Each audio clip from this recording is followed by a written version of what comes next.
성경에 많은 인물들이 나오는데 여러분들은 어떤 성경 인물을 좋아하십니까? 아마도 조금씩 다를 텐데요. 자기가 좋아하는 성경의 인물을 가지고 너무 좋아서 자녀의 이름을 그렇게 지어주면서 자기 자녀들도 그와 같이 살기를 원하는 그런 부모의 마음이 있을 것입니다. 오늘 이름에 대한 이야기를 하려는 것이 아니라 오늘 본문에 보니까 특별히 노아와 다니엘과 욥이라고 하는 성경 인물을 이 짧은 본문에서 4번이나 언급을 하고 있고 나 주 여호와의 말씀이니라 하면서 6번이나 하나님께서 이 특별한 사람들을 통해서 행하신 하나님의 은혜가 무엇인가를 말씀을 하고 있습니다. 그래서 이 노아와 다니엘과 욥의 공통된 것을 그냥 일반적으로 생각을 해보면 이들이 살았던 시대는 다 어두웠던 시대고 문제가 많았습니다. 그런 타락한 시대에서 무엇보다도 의를 지켰던 사람들, 환난과 고통 가운데서 의로움을 지켰던 인물이라고 하는 그런 공통점을 발견할 수 있는데요. 오늘은 이들을 통해서 성숙한 신앙이 무엇인가 생각하기를 바랍니다. 본문을 통해서 먼저 분명하게 요약하고 있는 것은 하나님의 자비가 무엇이고 또 하나님의 공의가 무엇인지 분명하게 대조적으로 말씀을 하고 있는데요. 먼저 하나님의 징계에 대해서 먼저 살펴보면은 그 요약이 21절에 있죠. 우리가 읽지는 않았지만 그 4가지의 중한 벌을 통해서 하나님께서 자신의 백성을 이러한 방식으로 역사하신다 하면서 첫째는 칼, 둘째는 기근, 셋째는 사나운 짐승, 넷째는 이런 온역이라고 하는 방법을 통해서 하나님은 자기의 백성들을 이렇게 다루시고 세상을 다스리신다 하는 것을 분명하게 말씀을 하고 있습니다. 첫 번째 기근입니다. 13절 다시 한번 보시겠습니다. 13절 보니까 인자야 가령 어느 나라가 불법하여 내게 범죄함으로 내가 손을 그 위에 펴서 그 의뢰하는 양식을 끊어 기근을 내려서 사람과 짐승을 그 나라에서 끊는다 하자. 기근에 대해서 말씀을 하고 있습니다. 하나님께서 세상을 창조하실 때에 특별히 하나님의 형상으로 닮은 우리 인생들을 창조하시죠. 창조하시고 그냥 내버려 두시는 것이 아니라 은혜를 베풀어 주셨어요. 그래서 그것을 이제 신학적으로는 일반 은혜라고 합니다. 일반 은총, 일반 은혜라고 말을 해요. 그런 일반 은혜가 있으면 뭐 특별 은혜도 있겠죠. 특별 은혜는 이제 구원에 관련된 예수 그리스도의 은혜를 특별 은혜라고 하는데 어쨌든 창조하신 후에 온 세상을 다스리시는 하나님의 은혜가 없으면 한 시간도 이 나라, 이 지구는 견딜 수가 없어요. 하나님께서 은혜를 베풀어 주셔서 지금 바닷물이 이 땅을 넘치지 못하게 보존하시는 거예요. 그리고 봄, 여름, 가을, 겨울을 통해서 양식을 주시고 때때로 비도 주시고 또 구름도 주시고 여러 가지 것들을 통해서 하나님은 이 땅을 다스리십니다. 그것을 일반 은혜라고 하는데 하나님께서 그 일반 은혜를 멈추시겠다 하는 것입니다. 그러면 어떻게 될까요? 모든 공급이 끊어지죠. 지난번에도 설교 시간에 잠깐 나왔지만 이제는 어떻습니까? 식량 전쟁의 시대에 돌입되어서 이제 모두가 다 먹고 사는 문제가 굉장히 중요한 시대가 앞으로 더 이루어질 텐데요. 그런 가운데서 또 하나님의 은총이 일반 은총이 끊어져서 뭐 해가 제대로 뜨지 않는다든지 아니면 이렇게 지지난주처럼 폭우가 내린다든지 뭐 그렇게 되면 이제 먹을 양식이 없게 되겠죠.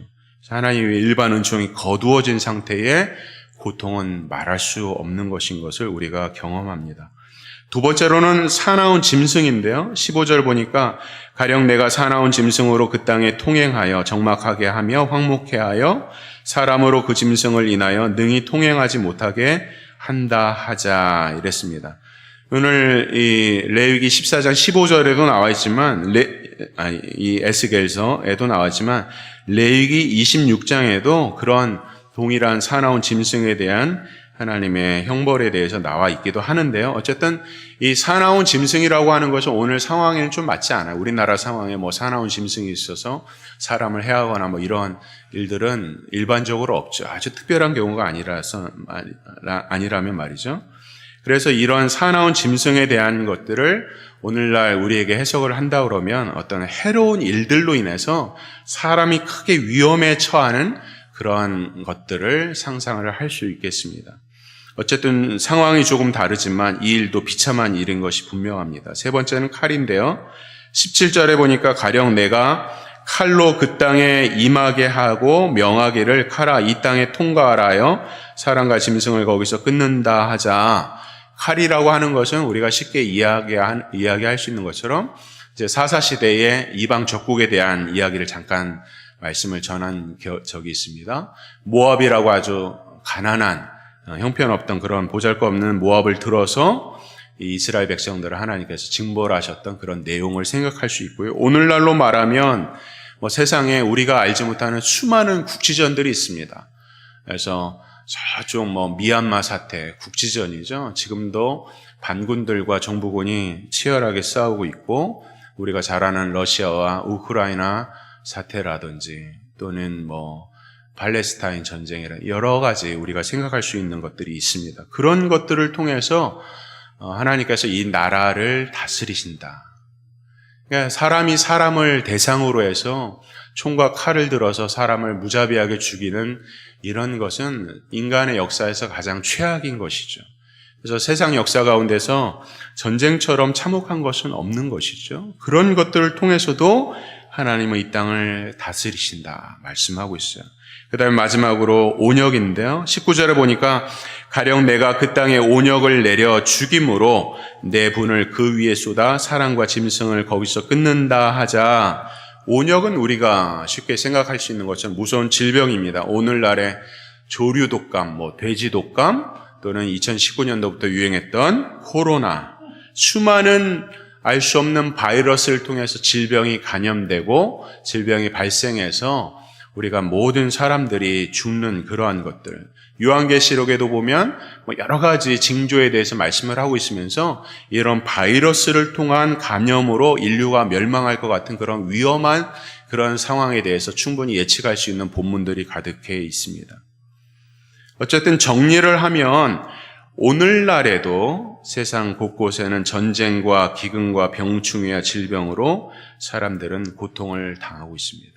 아무리 과학이 발달하고 기술이 발달하고 의학이 발달해도 인간의 한계는 분명한 것이고 지금 현재 우리 주위에도 대처할 수 없는 수많은 문제들이 이 지구상에 있는 것을 부인을 할 수가 없어요.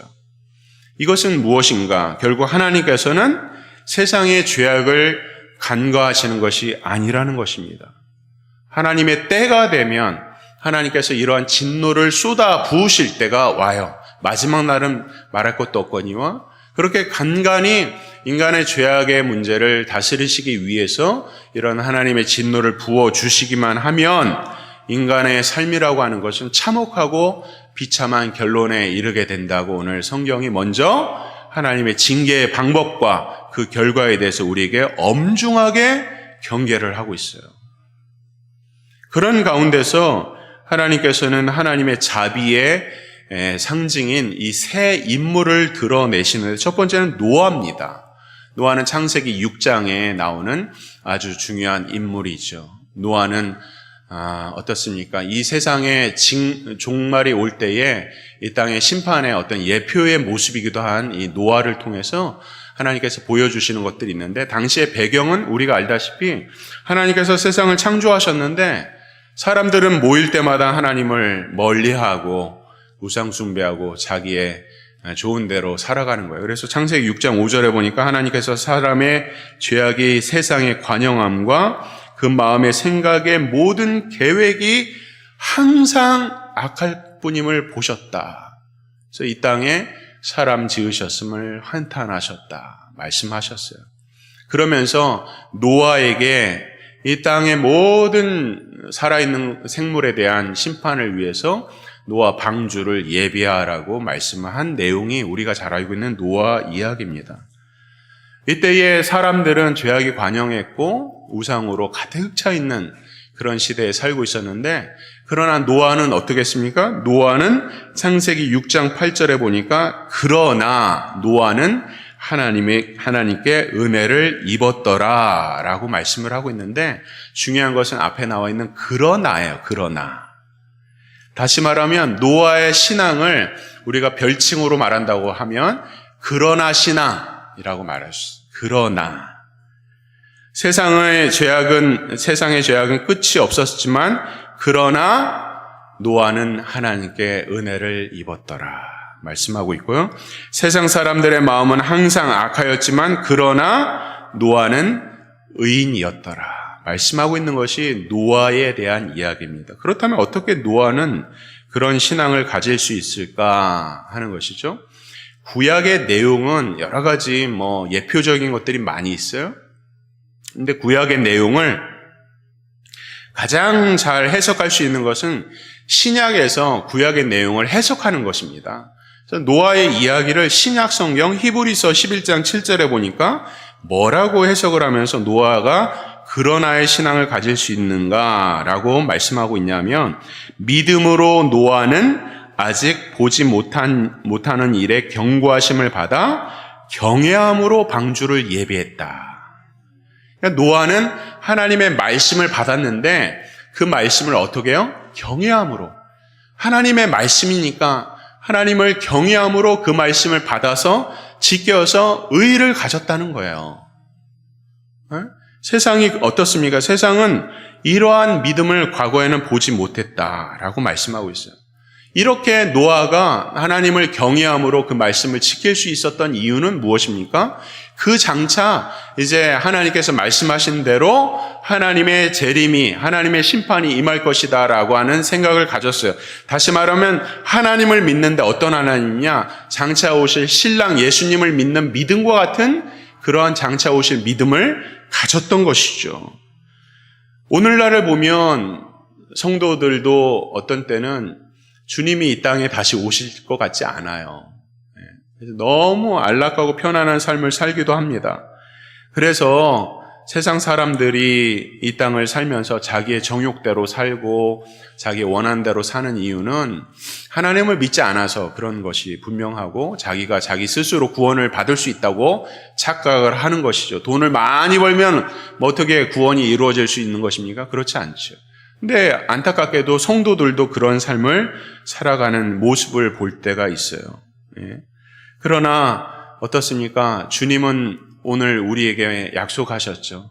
이렇게 하늘에 승천해서 올라가는 것처럼 그 모습 그대로 다시 오시리라 약속하셨어요. 그래서 마태복음 25장에 보면 이 주님 오시는 그 날에 대한 예화를 어떻게 들고 있냐면, 그때의 천국은 마치 등을 들고 신랑을 맞으러 나간 열처녀와 같다. 이 등을 가진 열처녀 비유를 얘기하면서 그 중에서 5처녀는 어떻게 해요? 기름을 예비했어요. 등을 준비하지 않은 게 아니라 기름을 예비했어요. 다 등을 가지고 있어요.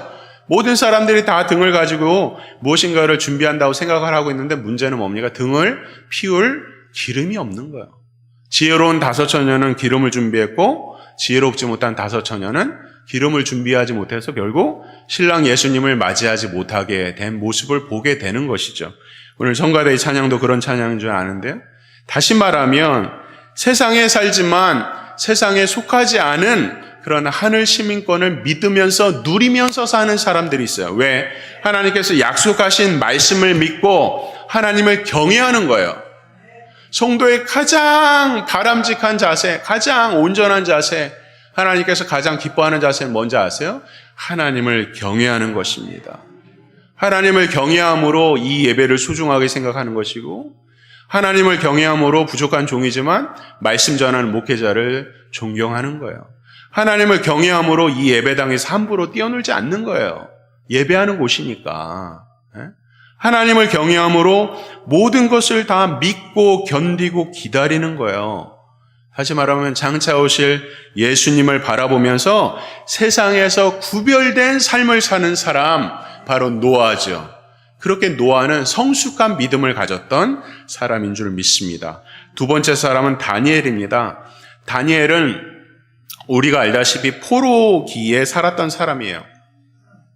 이스라엘이 남북으로 분열되고 이스라엘이 나중에 이제 북쪽은 아수르, 남쪽은 이제 나중에 끝까지 견디다가 100년을 견디지 못하고 바벨론의 포로로 잡혀가게 됩니다.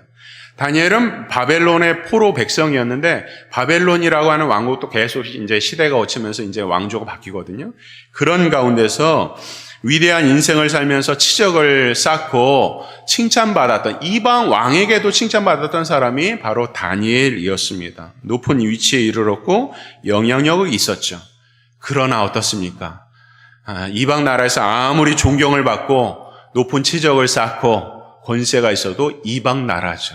하나님을 섬기지 않는 나라, 포로 생활, 그런 곳에서 자신의 동족들은 어려움을 당하고 있는데 자기만 편안하면 뭐 하겠어요. 그러니까 그 포로 생활 자체가 고달프고 핍박받는 삶이었습니다. 그런 가운데서 다니엘이 어떤 신앙의 소유를 가졌는가? 그 당시에 이제 여러 총리가 있었단 말이에요. 그 총리들이 이제 다니엘이 왕에게 총애를 받으니까 이 왕으로부터 다니엘을 이제 척결하기 위해서 이제 조서를 꾸미죠. 그 내용이 뭡니까? 우리가 알다시피 왕 외에는 다른 어떤 것에도 절을 하거나 기도를 하거나 하면은 어떻습니까? 이제 다 사자굴에 던져진다든지 뜨거운 풀무불에 던져진다든지 그런 형벌에 대해서 이제 규례를 정하게 됩니다. 그때에 다니엘이 무엇을 했는가? 다니엘 6장 10절에 보니까 이런 말씀이 있어요. 다니엘이 이 조서에 어인이 찍힌 것을 알고도 자기 집에 돌아가서는 그 방에 예루살렘으로 향하여 열린 창에서 전에 행하던 대로 하루 3번 무릎을 꿇고 기도하며 그 하나님께 감사하였더라. 그래서 저는 이 다니엘을 특별히 알고도 신앙이라고 말할 수 있어요. 노아는 그러나의 신앙이고, 그러나의 신앙이고 다니엘은 알고도의 신앙이었어요. 세상의 신은 그 당시에 나라를 다스리는 그런 왕이 아니라 정말 세상의 왕 중의 왕은 이 세상을 창조하시고 온 우주 만물을 구원하시기 위한 오직 살아계신 하나님, 왕이신 예수님을 믿는 신앙이 바로 다니엘의 믿음이었던 거예요. 그래서 그는 진짜 왕이 하늘에 계시고 우리를 다스리시는 그 왕이신 하나님을 믿었던 것이지 세상 왕을 믿지 않으니까 그들을 두려워하지 않았던 것이죠. 알고도 신앙을 가졌던 거예요. 그런데 성경을 보면은 이런 무엇을 알고도 이렇게 다니엘처럼 하나님을 믿고 따랐는가? 다 그렇지가 않아요. 누가복음 12장에 보니까 이런 말씀이 있습니다. 주인의 뜻을 알고도 예비하지 않았다. 주님의 뜻을 알고도, 주인의 뜻을 알고도 몰라서 죄를 짓고 있다고 성경은 말씀하고 있지 않아요. 알고도 예비치 않았고 그 뜻대로 행하지 않은 종이 많이 맞을 것이다. 로마서 1장 32절에 보면 저희가 이 같은 일을 행하는 자는 사형에 해당한다고 하나님의 정하심을 알고도 자기들만 행할 뿐 아니라 또한 그 일을 행하는 자를 옳다 하느니라. 세상의 죄악이 그런 것이에요. 세상의 부정과 부패가 잘못됐다는 것을 알아요. 그러나 물질을 탐함으로 어떤 야욕 때문에 알고도 죄를 짓고 어떻게 자기만 죄 짓는 것이 아니라 옆에 같이 부정부패를 저지르는 사람들을 향해서 옳다고 말하는 세상인 거예요. 죄를 몰라서 짓고 있는 게 아니에요. 세상 사람들은 다 안단 말이에요. 이것이 무엇인지를 안단 말이에요. 왜?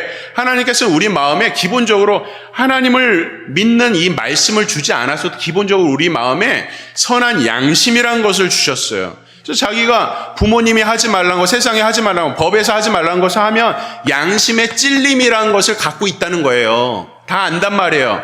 근데 그 양심이 점점 어떻게 돼요? 무뎌지는 거예요. 죄를 계속 지으니까 더 강팍하고 무서운 죄를 짓기 전에는 웬만한 죄는 눈도 깜빡하지 않는 거예요. 죄를 몰라서 짓는 게 아니란 말이에요.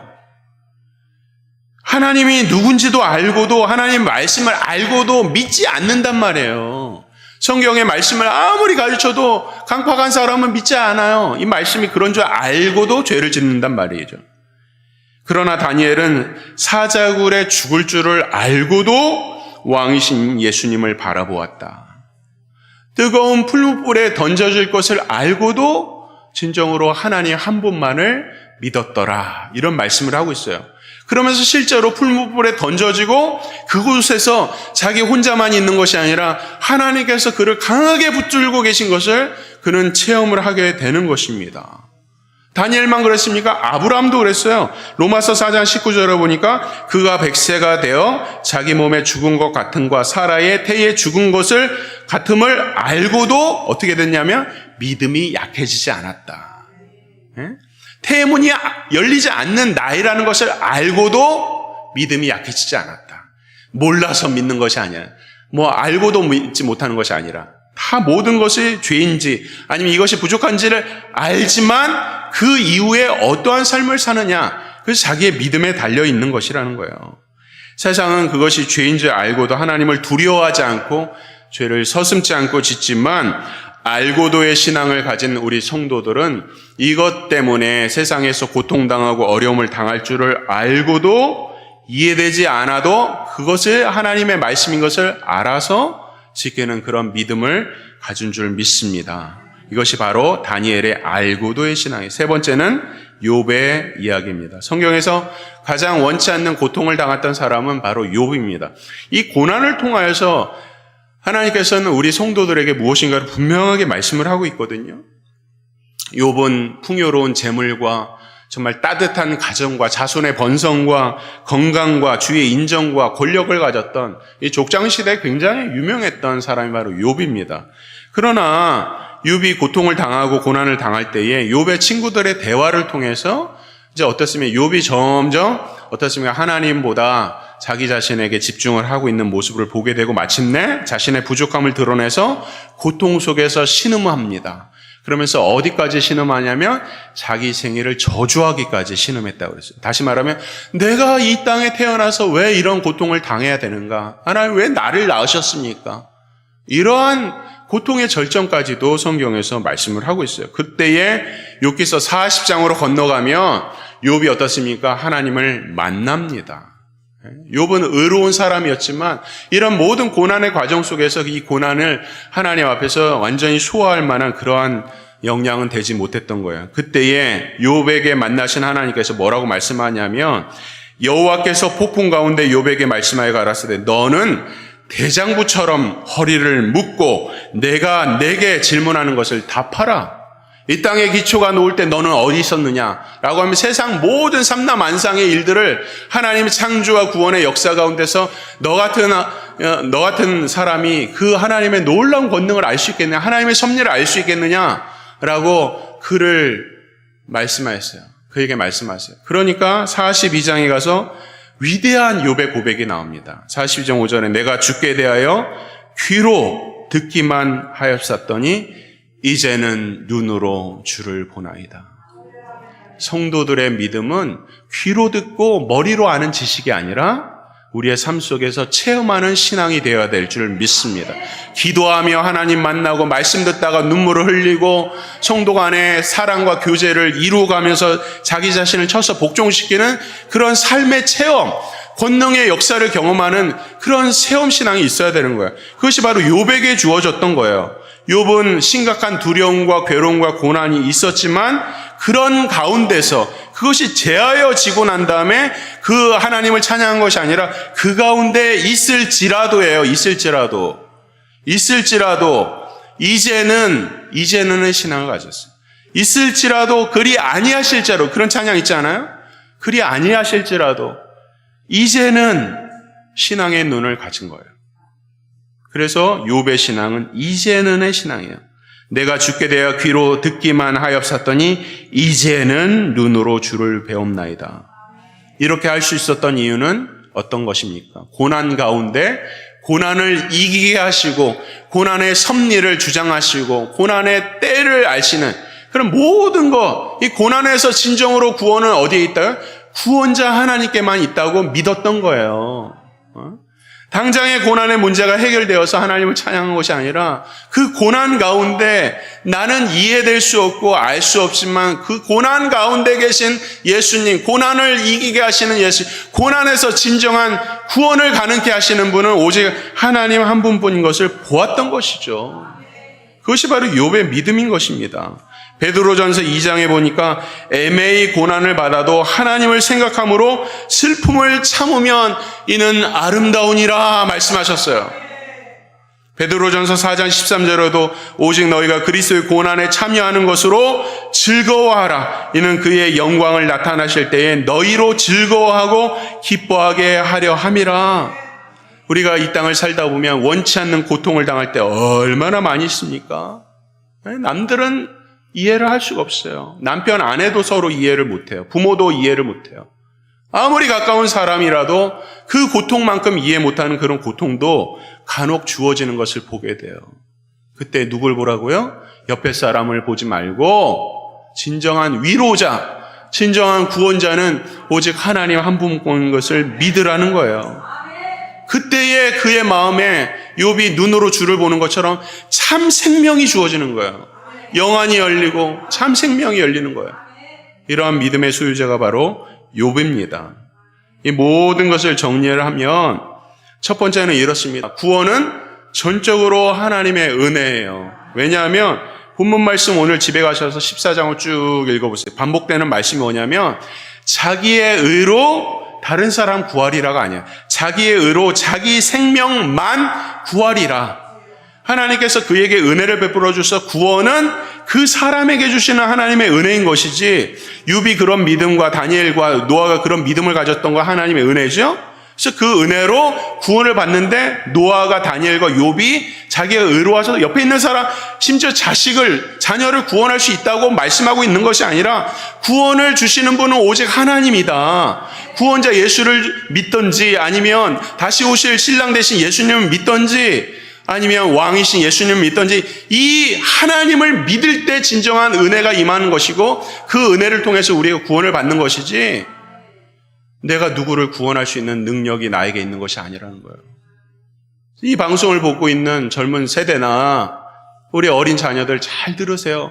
부모님의 믿음이 좋다고 해서 우리가 구원받는 게 아니에요. 내가 하나님을 만나고 생명의 구원 되신 예수님을 만나고 장차 오실 예수님, 창조자 하나님을 만나야 그때 구원이 임하는 거예요.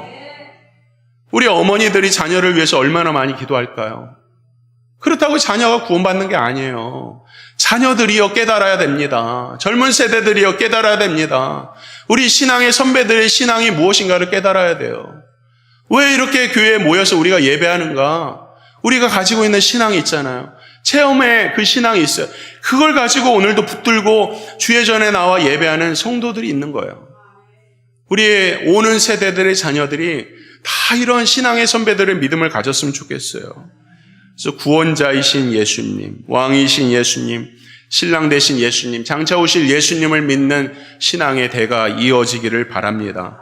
두 번째로는 구원은 철저히 개인적이지만 그러나 신앙생활은 공동체적이라는 것을 알아야 돼요.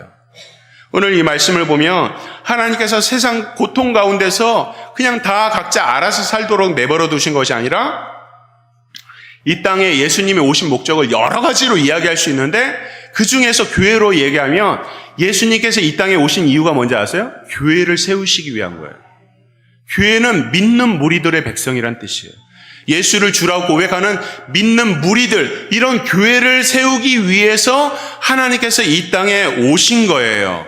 그래서 이 땅에서 우리 안에 계실 뿐만 아니라 우리와 함께 계시다고 임마누엘로 함께 계시다고 우리에게 약속하셨어요. 하나님의 교회를 하나님께서 세우셨기 때문에 세상의 그 어떤 권세도 하나님의 교회를 짓누를 수 없고 도전할 수가 없어요. 하나님께서 친히 다스리시는 곳이 바로 위대한 하나님의 교회입니다. 이 교회 가운데서 내가 구원받았다고 해서 나 혼자 신앙생활 열심히 하고 끝나는 것이 아니라 어때요? 신앙생활을 같이 영위해 가는 것입니다. 옆에 성도들 가운데 아직 믿음이 약한 사람이 있으면 돌아보고, 새 가족이 오면 웰컴하고, 어떻게 왔는지를 돌아보고, 병들고 가난하고 소외된 사람들이 없는가 기도하고, 그렇게 함께 세워져 가는 것이 바로 교회예요. 우리 이 지역사회에 구제하고 세상에 선교하는 것도 중요한데요. 그러나 성경을 갈라디아서 보면 더욱 믿음의 가정들에게 할지니라 말씀하셨어요. 우리 자신의 교회 형제 자매들을 돌아보지 않는데 세상에 구제하려 하면 뭐 하겠어요? 우선순위가 있다는 거예요. 혹시 나고한 우리 형제 자매들 없는지 돌아보라. 이것이 교회의 사명인 거예요. 그래서 기도하는 거예요.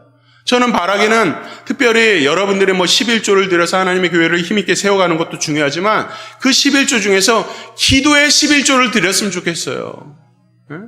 새벽이든 낮이든 밤이든 기도의 11조. 24시간, 2시간 40분에 11조를 드리는 거예요. 하나님과 동행하면서 하루를 살면서 묵상하면서 특정한 시간에 나와서 제가 평일날 보면 교회 나와서 혼자서 기도하는 성도들을 간혹 봅니다. 얼마나 주님 기뻐하실까요? 내 집은 만민이 기도하는 집이라고 말씀하셨어요. 세상에서 찌들리고 세상에 힘들면 교회로 오세요. 그럼 교회 문이 언제나 열려 있어요. 기도의 11조를 드리는 교회는 하나님께서 얼마나 힘있게 세워가시는 줄 몰라요. 물질뿐만 아니라 우리의 삶을 드리는 것이죠. 그래서 에스겔서 24장 23절에 보니까 이래요. 너희가 그 행동과 소위를 볼 때에 그들로 인하여 위로를 받고 내가 예루살렘에서 행한 모든 것이 무고히 한 것이 아닌 줄을 알리라. 위로를 받는다고 그랬어요. 데살로니가전서 3장에도 보면 이러므로 형제들아 우리가 모든 궁핍과 환난 가운데서 너희 믿음으로 말미암아 너희에게 위로를 받았노라. 위로하는 공동체. 바로 우리 교회가 될 줄 믿습니다. 세 번째로는요. 하나님께서는 이렇게 어두운 세대 가운데서 노아와 다니엘과 욥과 같은 사람이 돼서 성숙한 신앙이 되어서 나아가길 원합니다. 그래서 첫 번째 뭐라고 그랬어요? 그러나 신앙. 따라해 볼까요? 그러나 신앙. 두 번째는 알고도 신앙. 세 번째는 이제는 신앙이에요. 그러니까 다시 말하면 세상은 타락하였지만 그러나 나는 다시 오실 신랑 예수님을 기다리리라. 세상과 타협하면 편한 줄을 알고도 나는 진정한 왕 중의 왕이신 예수님을 믿으리라. 그래서 고통과 고난을 당하지만 이제는 그 고난 속에서 구원자 예수님만을 찬양하리라. 이런 고백이 오늘 에스겔서 14장의 말씀인 것입니다. 결론적으로 말씀드리면 계시록 14장 4절에 보면 이런 말씀이 있습니다. 이 사람들은 여자로 더불어 더럽히지 아니하고 정절이 있는 자라. 그러면서 어린 양이 어디로 인도하든지 따라가는 자며 사람 가운데서 구속을 받아 처음 익은 열매로 하나님과 어린 양에게 속한 자다. 말씀하고 있어요. 하나님을 믿는 성도들은 어린 양이신 예수님이 어디로 가든지 따라가고 그 안에 거하는, 우리가 먼저 나서는 것이 아니라, 우리가 먼저 앞장서는 것이 아니라 주님이 우리를 위해서 먼저 앞장서 계세요. 지온교회를 70년 세우신 하나님께서 또 다른 70년을 앞장서고 계시는 거예요. 그 하나님을 우리가 믿으면 그분이 어디로 가든지, 내 생각은 좀 달라도, 내 의견은 좀 달라도 주님의 뜻이라면 내가 어디로 가든지 따라가고 예수님 안에 속하겠다고 믿는 사람들이 바로 성숙한 신앙을 가진 성도들이란 거예요.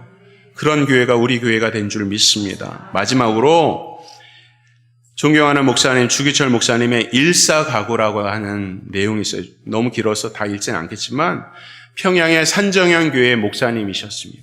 1938년에 한국 교단은 너무나도 끔찍하게 신사를 참배하는 결의를 하게 됩니다. 그리고 이 신사 참배 거부로 인해서 평양 감옥에 수감되었다가 이제 그의 나이 47세에 순교를 당하게 됐는데 해방되기 바로 한 해 전에 돌아가십니다. 주기철 목사님의 일사가고는 너무나도 유명한 그런 말인데요. 이런 말을 합니다. 주님은 나를 위하여 십자가를 지셨습니다. 주님은 최후의 피 한 방울까지도 다 쏟으셨습니다. 주님은 이렇게 나 위하여 죽으셨거늘 내 어찌 죽음을 무서워하리요. 나는 일사의 각오와 다짐이 있을 뿐입니다. 그러면서 사랑하는 나의 교우 여러분, 그리스도의 사람은 살아도 그리스도인답게 살고 죽어도 그리스도인답게 죽어야 합니다. 죽음이 두려워서 예수를 버리지 맙시다. 이런 내용들입니다. 그러니까 다시 말하면 어린 양이 어디로 가든지 그 인도함대로 따라가고 그 안에 거하였기 때문에 자신의 목숨을 아낌없이 주의 영광을 위해서 살았던 우리 선배 목사님이죠. 그런 선배들의 신앙이 오늘 우리 교회에도 영적으로 흘러 넘치고 있는 줄 압니다. 주님 오시는 그날 이 마지막 세대의 끝자락에 바라기는 그러나의 신앙, 알고도의 신앙, 이제는의 신앙을 가지고 영광의 주님을 사모하면서 믿음으로 동행하고 함께 세워져가는 성숙한 우리 지온교회 되기를 주의 이름으로 축원합니다.